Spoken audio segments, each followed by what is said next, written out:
Bien. Bien, on va lire quelque chose. Et je vais vous dire ce qu'on a appris ensemble avec cet ami que j'aime beaucoup. J'ai rejeté ça. Quiconque vit et croit en moi ne mourra jamais. Il pose la question à Marc. Crois-tu? Écoutez la réponse de Marc dans le verset 27. Hein? Écoutez la réponse. Jésus lui dit, quiconque croit en cela ne mourra jamais. C'est-à-dire qu'ils ne sont pas préparés à mourir. Et nous n'allons pas mourir. Écoutez la réponse de Marc.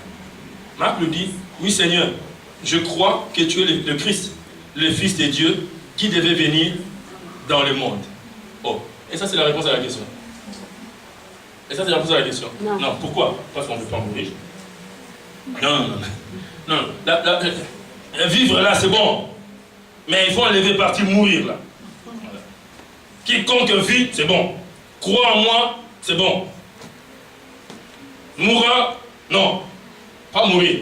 Oh, pas mourir. Moi, je n'ai pas encore venu l'appel numéro 1, je ne l'ai pas encore vu. Avenue Charles de Gaulle, avenue, comment ça s'appelle, l'avenue de Paris, là. Je n'ai pas encore vu. Non, mourir. C'est-à-dire que nous sommes tellement attachés aux choses du monde que si je ne vois pas encore la tour Eiffel, si je ne vois pas encore la statue de la liberté, si je ne touche pas encore les barrières de la Maison Blanche, je ne vais pas mourir. Mais c'est quelle vision ça?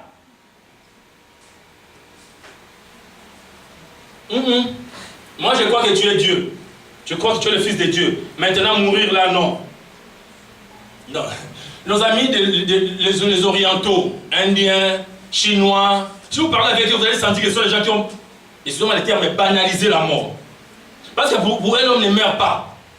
Tu sors, tu changes, et ils ont vraiment bien expérimenté ça. On te brûle, on jette les cendres, tu vas dans un autre monde. Excusez-moi, je ne conseille pas de pouvoir le faire. Mais ils ont cette notion-là, ton esprit est là, et c'est entré dans un rat, et on prend les reins, et t'es en train de... Oh, Papa André, comment ça va? Viens manger les grains. Tu entres dans un oiseau, on te donne les riz. Oh, Albertine, mange les riz. Parce que tu es entré dans une autre dimension. Une autre dimension, oui. Un enfant de Dieu entre dans une autre dimension. Il ne meurt pas. Amen. Il ne meurt pas. Voilà pourquoi nous célébrons.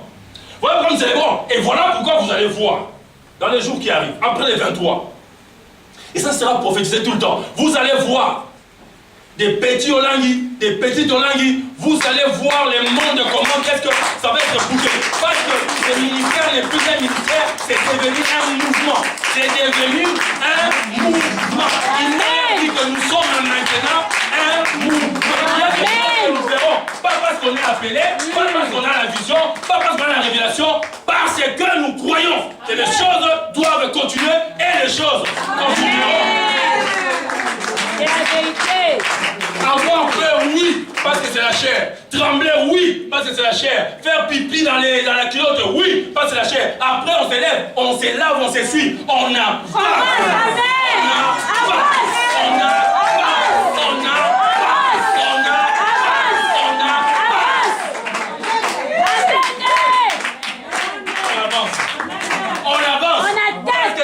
Dieu qui est, qu'on appelle éternel. Amen. Il n'a jamais dit Israël, tu vas rester toute la vie sur la terre. Hey! On aime tellement la terre. On attaque. Alléluia. Amen. En 2014, je prends l'avion, je quitte New York. J'arrive à Madrid. On m'appelle, Papa Israël, la neige est tombée. Mon cœur a fait pan. La neige est... Et parce que j'avais vu la neige. Et c'était même pas la première fois. En 2008, je viens une réunion avec maman et papa à Olangui, à Djobourg. On termine la réunion. Maman dit reste. Je dis non maman, j'ai beaucoup de travail. Non, reste. Et non, mais je dois partir. En fait, je ne voulais pas la position. À Durban, j'étais le chef de mission. Il y avait une chambre, j'avais les chaudières, il y avait une voiture. Mais là-bas, j'ai dormi dans une chambre avec 7 personnes. Et c'était compliqué. Comme c'est très sécuritaire là-bas, on ne sort pas les sorties, on doit savoir où tu es. Comme on a terminé, maman, moi, j'ai pas. Je prends mon bus. Les bus, là-bas, c'est comme un avion. Je prends mon bus. J'arrive à Durban à 5 h du matin. Je suis en train de me laver seulement l'eau chaude dans la douche. Papa Israël, regarde le téléphone, je regarde les photos. Les gens avec de la neige en train de se démener. Mon terre.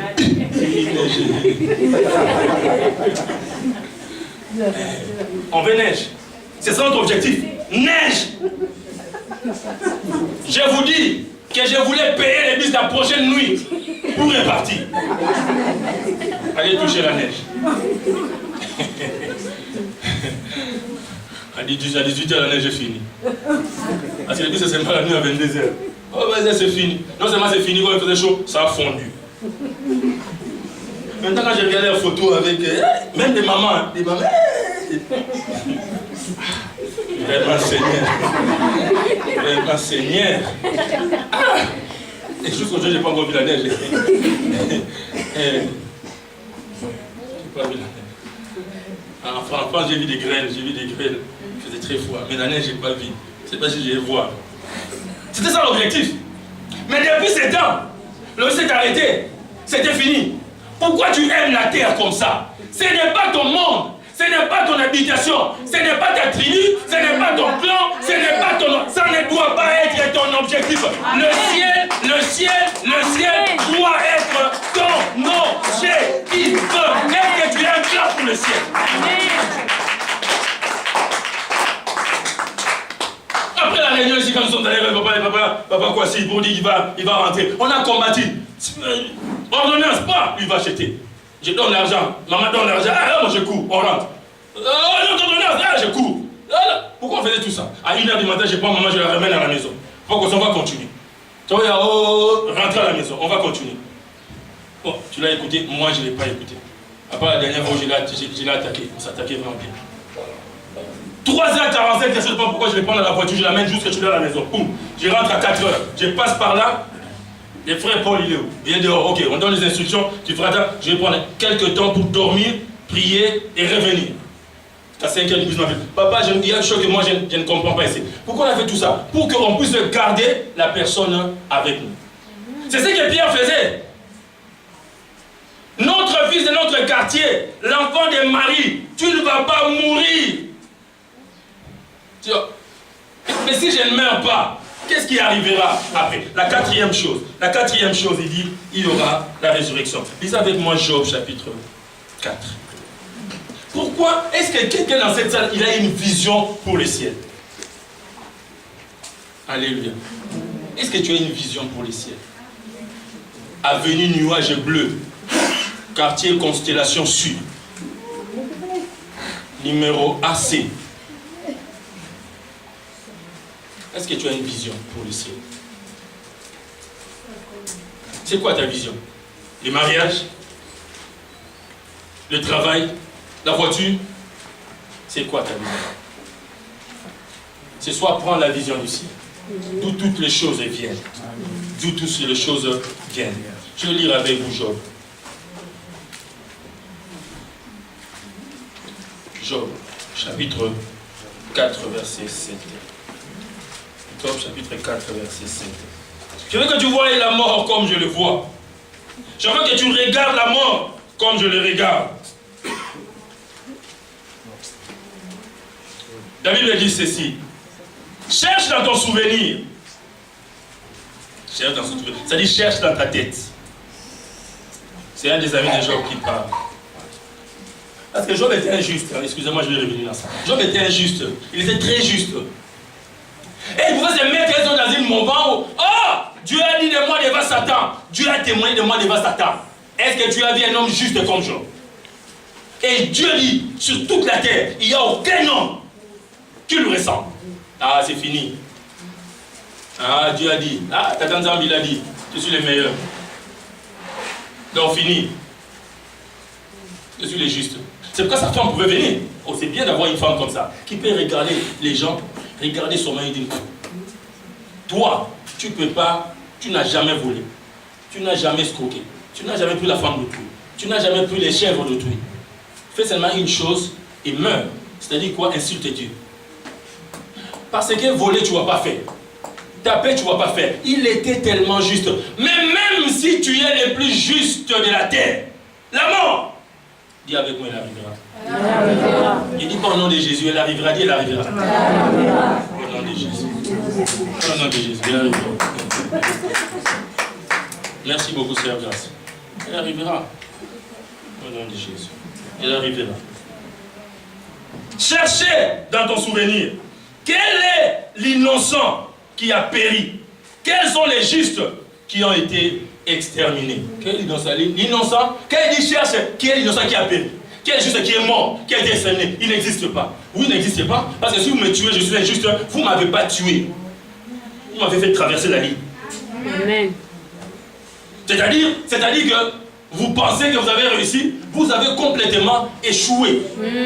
Complètement échoué. Parce que ce que vous avez fait, ça va vous coûter cher. Vos descendants, les descendants de vos descendants vont voir ma progéniture se multiplier et venir les raser tous. Amen. Moi j'entre dans l'histoire, vous entrez dans les ténèbres et vous êtes finis. Alléluia. Injuste ne meurt pas. Un homme correct n'est pas exterminé. Il change de dimension. Dis avec moi dimension. Dis bien avec moi dimension. Voilà pourquoi Pierre dit. Il dit Seigneur, viens. Oh, viens. Parle avec moi, viens. Non, tu vois. Vous attendez là-haut. La Bible a dit qu'il est pris à part. Il est pris à part. Bon, je sais que tu es maître, mais moi je suis un Vienna.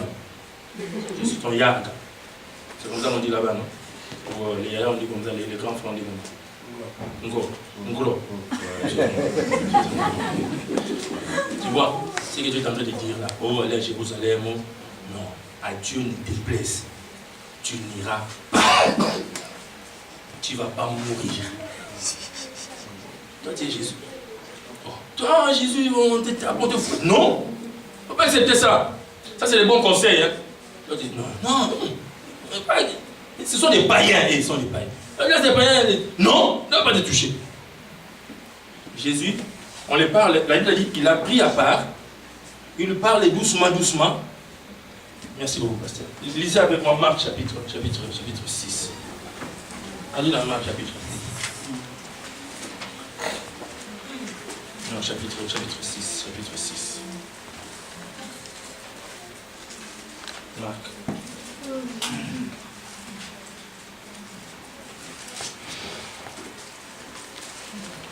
Non, chapitre 8, verset 33. Chapitre 8, verset 33. Chapitre 8, verset 33. Mais Jésus se retournant, regardant ses disciples. Ça, c'est deux marteaux.